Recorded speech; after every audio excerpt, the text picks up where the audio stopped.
thank you for coming to speak to us. We've seen some really disturbing images coming out of South Sudan. Bring us up to speed on what is the very latest situation there and where, perhaps, if fighting is still ongoing. Well, of course, first of all, I'd like to thank Citizen TV for this opportunity. Definitely, the event that took place in mid of December last year, of the one who took us to war, as a result of the former vice president trying to unseat the government through illegitimate means. As we speak, definitely there's fighting in Bantu town. As you might have seen, the atrocities committed by the rebels, that the citizens that were in the town during the government time, it was peaceful. There was no harm of any civilian. But you can see now when the rebels came in, that a lot of atrocities have been committed. So they're still fighting in Bentu, and I'm going to periodically interject because I want us to stick to the fact and not the politics around this issue, which you began with saying that this is really a tit for tat, and began with opposition with the former vice president. Tell us, how many refugees are streaming into Kenya as we speak? As we speak, definitely there is over 25,000 refugees that have arrived in Kenya, in Kakuma refugee camps, and also part of Dadaab refugee camp. We are also very grateful to the people and government of Kenya for their hospitality by receiving those refugees. And of course, you know, when the war broke out, definitely the civilians suffered.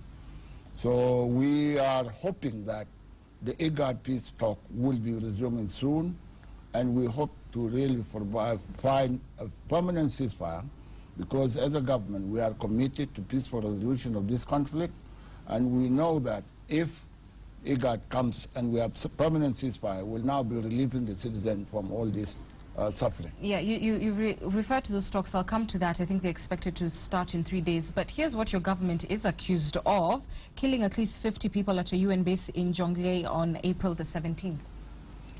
Well, of course, what had happened, it is not a government. It is a group of youths from Bor County that assembled, and they took the law into their own hands and went and killed civilians at a UNMIS camp.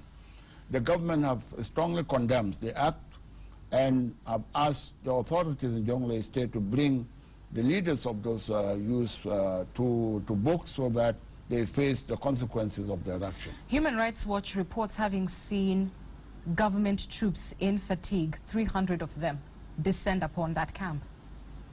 And not just youth, as you're claiming now. Well, I don't think the government troop would be involved, because you know now in that situation, so many civilians are also having uniform. So you will not be able to distinguish which one is the government and which one is a civilian.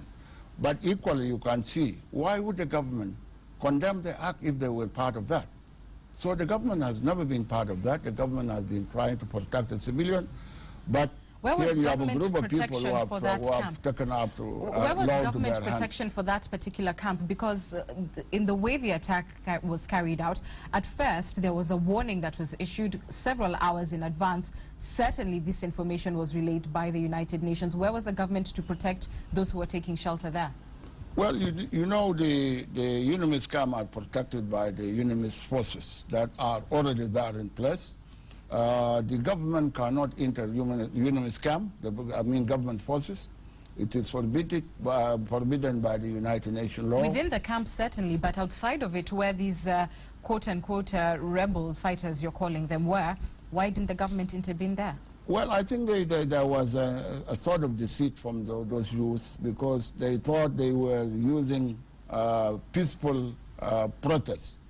However, nobody knew that they were going to really harm the civilian in the UNMIS camp. But unfortunately that happened, and this act was strongly condemned by the government. There are those who are now saying that what we are seeing from your government are reprisal attacks, and that your president, Salva Kiir, has basically been overtaken by paranoia and now is embarking on ethnic killings. What is your response to that? Well, I don't think that is correct. His Excellency the President has been the guardians of the country since the CPA, the interim period, and has been moving peacefully. These crises were premeditated by the attempted coup, and therefore the government is fighting in self-defense because we are committed to peace. The government is only fighting in self-defense. There is no revenge from anybody, but the government has, has the responsibility to protect the civilian. As we wind up the interview, I want to go back to the talks that were sponsored by IGAD happening in Addis. Some say that that is a failed process and that not enough effort is being put now into resolving the humanitarian crisis. Do you believe that going back to the table will bring any lasting solution to this conflict? Yes, of course. I'm very optimistic, and I'm optimist, and I know that our people are yearning for peace. I know that the government delegation that has been going there is genuine and they wanted peace. And that's why the president from the first week of December, second week of December, he formed the delegation, hoping that peaceful resolution will be the only way forward. Our parliament this afternoon is discussing sending troops into Sudan. What is your take of your government in having Kenyan boots on your soil? Well, this is not the first time Kenya has been in with the UNIMIS forces, and we are very grateful to that.